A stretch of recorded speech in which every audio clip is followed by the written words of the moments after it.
All right, if you have made it to this video, you have made it through spring 2021 semester with me. This is our last lecture. Next week we do our small group presentations, and then we're out of here for summer vacation. All right, and then hopefully in the fall we are back to normal in the classroom stuff. Today we're talking about health communication. This is a topic that is not as robust in the field of communication as maybe it should be more robust, but it's definitely very focused with regard to the way in which we can practically apply communication strategies in order to get individual as well as collective health results. All right. So the ways in which health experts communicate with the general public, either individually about diet and exercise that a patient might need, to sort of larger things like we've seen in the last year with the coronavirus. These communication strategies are important. Health communication, just health communication in general, is filled with a lot of jargon. It takes a long time to reverse various health trends. All right, so if you're a person who's been unhealthy for 5, 6, 7 years, it's very difficult to change all of those habits at once. So what are some small changes you can make in order to sort of get back on the right track with regard to medication, diet, exercise, all that kind of stuff, right? So health communication is about figuring out ways to make sure that people are making decisions in a way that's going to sort of lead to better health outcomes. All right, so one of the first things that is extremely important, and we're going to use a modern day example here, is clarity in the messaging. There was, I have lost it since, but last spring in 2020, when COVID first hit, there was a health communication person who had made a very incredible slide about all the ways in which the health messaging was terrible in the early stages of coronavirus. One of the reasons it was very terrible is because it was so new and health experts were throwing around recommendations for what we ought to do that were not clear. There was no clarity in it. So, for instance, if someone says, for example, make sure that you wash your hands. There's actually very specific ways in which you need to wash your hands in order to mitigate various, diseases, right? So giving clear instructions and steps with wash your hands with a specific type of soap for a specific amount of time, using a specific type of water, hot, cold, right? The rest of it, right? When you ought to wash your hands, right? We all sort of remember this from a year ago when we were being bombarded with lots of different information and we were throwing new terms around. So, for instance, over here on the right, we have sort of an early sign that we've all sort of seen now, and now we understand it a year later. But health experts were saying things like social distance, right? Please make sure that you are socially distancing. A year ago, no one had any idea what this word. This is a brand new word, right? A brand new phrase that was being brought into public vocabulary. What does social distance mean? Now we know it as 6 feet is standard, but we weren't entirely sure what that meant, right? Social distance, does that mean never see anybody ever? Does that mean stay 6 feet apart? Does that mean stay 10 feet apart? Does that mean you have to stay 6 feet apart when you're indoors, when you're outdoors, right? There's all these different variables that we were unaware of. Now we've all sort of fallen into habits that we feel are best for the lifestyles that we have, and we're making good decisions for ourselves and our families. But when health experts came out and just said social distance, there was no clarity of what that meant. All right. Same thing when people would be in contact, or if they got coronavirus, they would say things like, "Make sure you isolate and quarantine." Right? These are words that we're familiar with, but we're not exactly sure specifically what that means we need to do. All right. I'll take that back a little bit.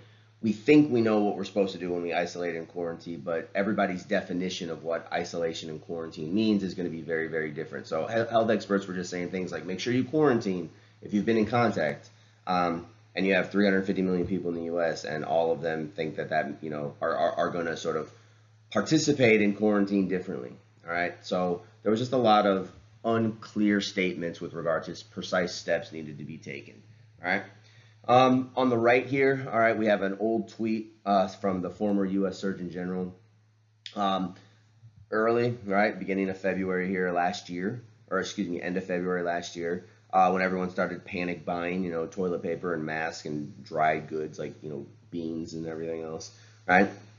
And he sent out the following tweet. He said, seriously, people, stop buying masks. They are not effective in preventing general public from catching coronavirus, but if healthcare providers can't get them, it puts them and our communities at risk. And people were like, well, a healthcare provider, like they need a mask. It's going to, it's going to protect them, but it's not going to protect the general public. So people were very confused about the efficacy of mask, right? And then this, now we can kind of see in hindsight how and why various, I mean, I even hesitate to call them conspiracy theories because people were taking information seriously from people like the Surgeon General, Dr. Anthony Fauci, who's sort of become this like doctor celebrity, right, spokesperson for the CDC. He said similar things. He was like, you don't really need to, if you're a general public person, you're not in healthcare, you don't need to wear masks. And now he's like, maybe you should wear 2 masks, and we're going to wear masks for the next year and a half. And it's a whole lot of mixed messages. And so we can see how people get very, very confused. There was just no clear message, right? And it was sort of all around the world. Very globally, there was no clear message about what social distancing meant. Do we wear masks? Do we not wear masks? How do we interact with people? Like, it was all jumbled. And at the end of all of it, if you have friends or family members who are engaging with sort of like social distance coronavirus protocol differently, an understanding would be is they probably got their information, maybe they got it last July. The information is kind of updated and changed, but maybe you got your new information yesterday, but they're still sort of acting on information that they got 6 months ago, and they're just not sort of keeping up with, CDC guidelines, because who wants to keep up with CDC guidelines every day, all right? So if people have different sort of opinions on like when to wear a mask, how long to wear a mask, vaccine, don't get the vaccine, what type of vaccine, after you get the vaccine, how long can you go, like social distance, what does it mean, can I travel, can I not travel? It's like it's understandable why people are participating in this pandemic differently, because we got so many mixed messages and we used a lot of new vocabulary that was completely unclear to the average person. All right. So, want to be clear with health communication. All right, on to some of the older stuff that is not coronavirus related. All right. So one thing that people do study, and it seems very boring, right, is this idea of washing hands. Right, washing hands definitely cuts down on lots of communicable diseases between human beings. And so there's different ways in which health communication experts experiment with what is the best way to communicate to people why we need to wash our hands. Should we put like step-by-step stuff, right? So things like wash for 20 seconds as opposed to just like rinse them off with water like in 2 seconds and run out of the bathroom, right? When we get to these things, right, like in the middle here, like make sure you use a paper towel to open the door, right? This is interesting, right? After you wash your hands, this is why we have like automatic ones now, sensor ones. You wash your hands and then you dry them off, and then you use your hands to touch the knobs on the faucet, and then you're putting your hand on the doorknob. It's like, you've kind of gotten your hands all dirty again with the germs that are on there, right? So they experiment with like, how do we make sure that people wash their hands and then keep their hands clean? They have noticed that using words of disgust, this is a interesting communication topic. Words of disgust. Disgust is a just sort of general field of research that many academics look into. But we have found that when you use words of disgust, people are more likely to comply. People are more likely to react to negative words than they are to positive words. So if you just say like, wash your hands to be clean, most people are like, what do you mean? Like, I am clean. Like, don't be so dramatic. Like, I'm a clean person. You don't have to be all snooty about it, right? But when you tell people, no, like you want to wash your hands to avoid contamination, you're like, ugh, that sounds like a terror. I'm definitely going to wash my hands, right? Because I want to avoid touching a doorknob, right, and getting my hands contaminated by the rest of the world. Did you wash them, right? Washing hands prevents disease. So again, this is another sort of discussed type of word, right? This idea of getting diseases, all right? So again, effective ways to communicate to get people to comply with washing their hands. And again, it seems very, very boring, but washing your hands is an extremely important topic or when it comes to stopping the spread of communicable diseases. Another topic of interest in regards to sexually transmitted diseases. This goes on all through the world with regard to health communication. How can we make sure that people are educated about sex in a way that cuts down on the transmission of sexually transmitted diseases, right? So we have different campaigns here, right? So here's like a pack of lifesavers, the hard candy, but it comes out and we have these condoms here, right? So this is kind of a creative way to talk about lifesavers.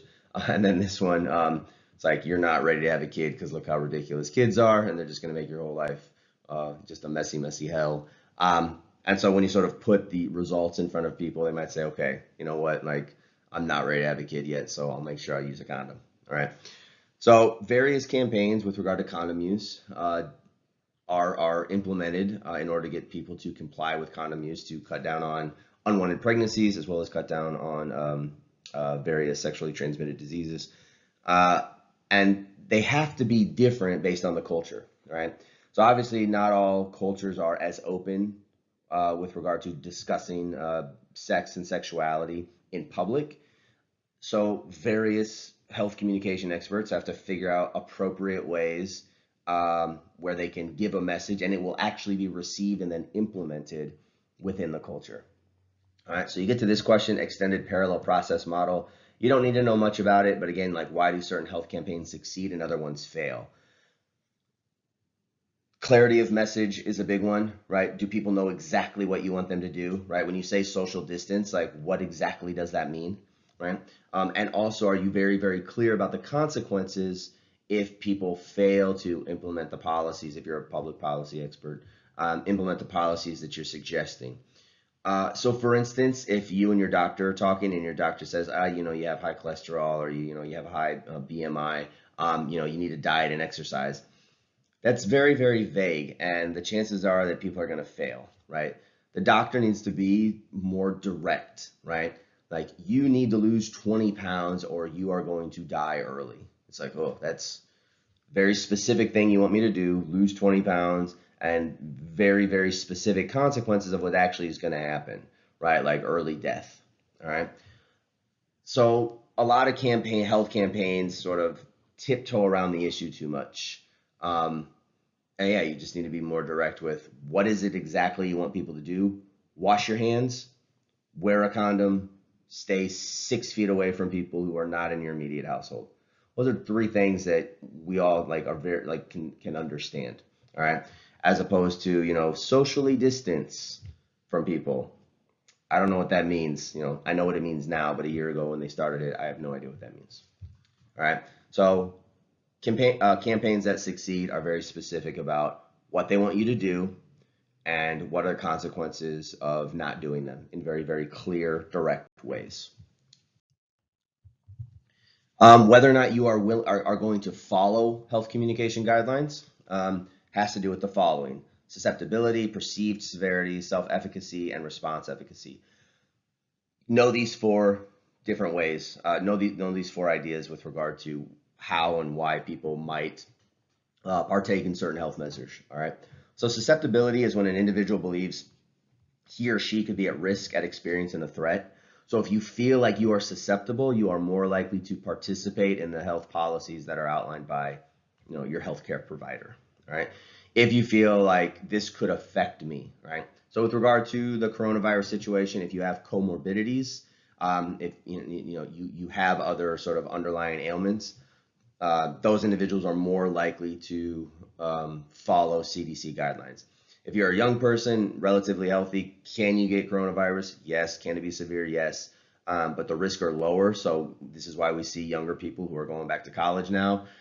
They social distance in the classroom and then they go out to the parties and the bars at night. And they're like, oh, if I get it, like it's probably not going to be that bad, which is true. It's not going to be as bad as, let's say, if you're 70 years old and you have various comorbidities. All right. So if you don't feel like you are at a risk, you are less likely to, follow orders. Perceived severity, the threat, whether or not you think the threat is actually serious, whether or not you could actually get the thing. All right. Self-efficacy is the belief that you are in control. So younger people, again, right, they think that they're immune to various ailments. So if you feel like, no, I have control over this, or if I get it, I'll be able to fight it off. You feel like you are in control, and this, could be a problem. If we think about like sexual health campaigns, right, as far as like wearing condoms, etc., a lot of people who end up with various, STDs are individuals who sort of partake in self-efficacy. So they say things like, um, even if they haven't been, dating or in a relationship with someone for a while, they tell themselves like, I am in control of this relationship. Like my partner, the person that I'm about to engage in sexual activity with would tell me if they, if they're susceptible to having an STD, or if they have an STD, or I know myself, I know my partner, with regard to sex health, so we're not going to wear condoms, during intercourse. So you feel like you have more control over the situation than you might, right? So one, not everybody knows whether or not they have an STD, right? And number two, that person that you met last week at a party, and now you're going to start, being intimate with them. It's like you don't know their entire sexual history, right? Everybody's probably a little bit coy at the beginning of the relationship. Not everybody is divulging all of their sexual history to you within a couple weeks of meeting, all right? But people feel like they're in control, and they say, well, I'll just know, and my partner would be open with me, and he or she will tell me whether or not they have a sexual disease. We think, well, these are the lies we tell ourselves, all right? So self-efficacy, you think you're in control, you think you're immune to threats. And if you think that, you are more likely to throw caution to the wind, all right? And then finally, response efficacy is a question of whether or not the response will actually help. So if you are feeling, let's say you perceive the threat, you think it's severe, but for instance, this whole situation with whether or not to wear a mask, if you don't think that masks are actually helpful, you're like, look, coronavirus is real, it's severe, it's affected a lot of people. I don't really have control over whether or not I get it, but I don't think masks are that effective, right? I don't think, being socially distanced is that effective. So you are less likely to participate in the behavior if you don't think the behavior is actually going to mitigate the problem, all right? So here's a couple fun little statistics for you, all right? So first, men are 24% less likely to go to the doctor than women. And part of it has to do with self-efficacy. Men think that they're in control. They don't think it's that much of a threat, but they also are here in response efficacy, right? It's like, I feel healthy, so going to the doctor to have my blood pressure checked once a year for a physical, it's not going to do anything as to whether or not I have a heart attack in 6 months or not, right? I feel healthy enough where the response of go get a yearly checkup, it doesn't really matter because it's just an hour waste of my day for a doctor to tell me that I'm relatively healthy, right? So if you're a person who feels relatively healthy, specifically, especially a man who feels relatively healthy, you don't think that going to a doctor for an annual checkup is going to be that beneficial, all right? So most men are far less likely to go to the doctor, all right? Men go to the doctor less than women, and this is one of my favorite statistics. Men who are married go to the doctor more than non-married men because their wives make them, right? And this is all true, all right? So married men are more likely to go to the doctor because their wives hound them enough to go to the doctor for various reasons, right? Important reasons, right? You should go to the doctor, if you can.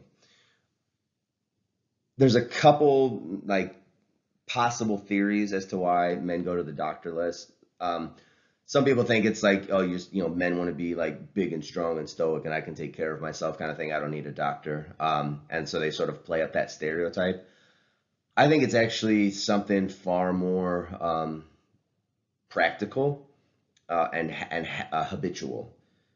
So I think one of the reasons men are probably less likely to go to the doctor is because they have not been in the habit of going to the doctor since they were 12 or 13 years old.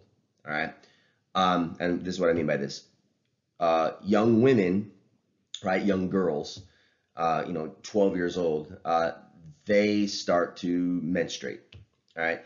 And so sort of being in tune with one's body, getting in the habit of sort of annual checkups, women are sort of more in this habit from a younger age. Boys don't go to the doctor when they go through puberty like girls do.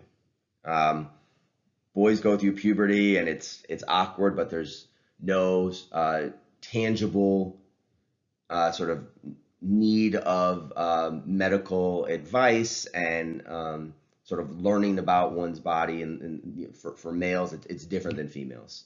All right. So that's my assumption, is that because young girls sort of get in this habit at 12 of just sort of knowing their body more often and sort of being in charge of like annual exams, that probably carries into adulthood, where boys are like, I had to go to the doctor to get a slip form so I could play football but like the doctor doesn't do anything. There's nothing invasive about a young boy getting a physical exam to play football. It's like the doctor's like, step on the scale, you seem to be in okay weight, all right, your heart rate's fine, like go play football. Like there's not this sort of constant check-in of health for young boys in the same way for young girls, and then it just sort of carries on to adulthood, where you have, I know grown men who have just like, they're like, I've never been to the doctor, or like the last time I was at the doctor was, when I was 10 years old, I got stitches, and then, that was it. So men usually only go for big emergency situations, but sort of just annual check-ins, they're just not in the habit of it. All right, and finally, we have this thing called motivational interviewing. You need to know this, so make sure you learn this for the exam. All right, motivational interviewing is when a doctor and a patient work together to fix a problem. All right. So the way this works is that a doctor gives a patient orders. All right. And whether or not the patient is actually going to follow that advice is dependent on whether or not the patient feels like they had a say in the process for solving the problem. All right. So does the doctor just give advice, or they give multiple avenues of success? And then you get this question of like, what is more likely to achieve patient compliance? So for instance, if you go into the doctor and the doctor says you have high blood pressure, you're 20 pounds overweight, here's a list of foods you're allowed to eat, lose 20 pounds, I'll see you in 6 months, right? And that's it. People are less likely to comply with that because the doctor gave them orders, right? Like, eat these foods, lose 20 pounds, I'll see you in 6 months. If instead the doctor says, look, I have some health concerns, and I think a way that we can solve this is by you having a better diet and losing some weight. What things can you do, and what goals do you think are that you are able to achieve in the next 6 months? And the doctor might sit there and say, okay, like, I have a Diet Coke habit. I drink a lot of soda. Every morning for breakfast, I'm eating Lucky Charms. Like, maybe I could switch over to something like oatmeal. I could do something more healthy and not have sugar on it. Okay, I don't have an exercise plan. I can't exercise every day, but maybe I can take a walk for 20 minutes a day. And, in the next 6 months, I don't think I can lose 20 pounds. Maybe I can lose 10 pounds, right? The doctor and the patient work together with regard to multiple avenues of success. And now the patient feels as if he or she has some agency over the changes that are being made. So motivational interviewing works, right? As opposed to a doctor saying like, here's a pill, take the pill every day, and then leaves the room very, very quickly. The doctor says, here's my health concerns. This is where we need to get you. What do you think, like, what fits into your schedule? What fits into your lifestyle? What things are you going to actually sort of take charge of? And now a patient feels as if he or she has control over the decisions being made, as opposed to just the doctor telling them what they're supposed to do.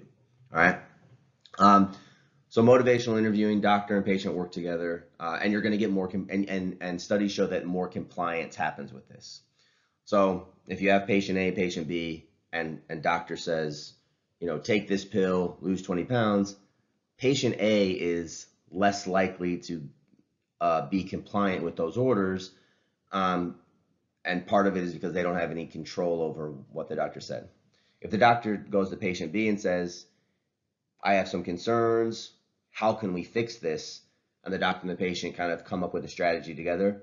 Patient B is more likely to be in compliance with the information and is more likely to get better health outcomes sort of, 6 months, 12 months down the road. All right.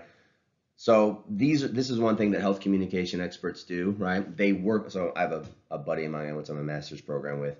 He works. He's a comm arts and science guy, right? But he works directly with a hospital and he teaches classes to doctors, right? So doctors are going through medical school and they're learning, incredible things, right? But he goes in and he teaches them how to communicate effectively, because you can know everything as a doctor as far as what drugs need to be taken, how much weight people need to lose in order to be healthy. Like, you can know all those things, but if you don't know how to communicate in a way that gets patient compliance, your knowledge is useless.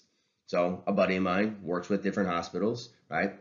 And he teaches doctors how to communicate effectively to other doctors, to administrators, and to patients with regard to achieving effective outcomes, right? So we go way back to the first slide here when we talk about beginning of coronavirus.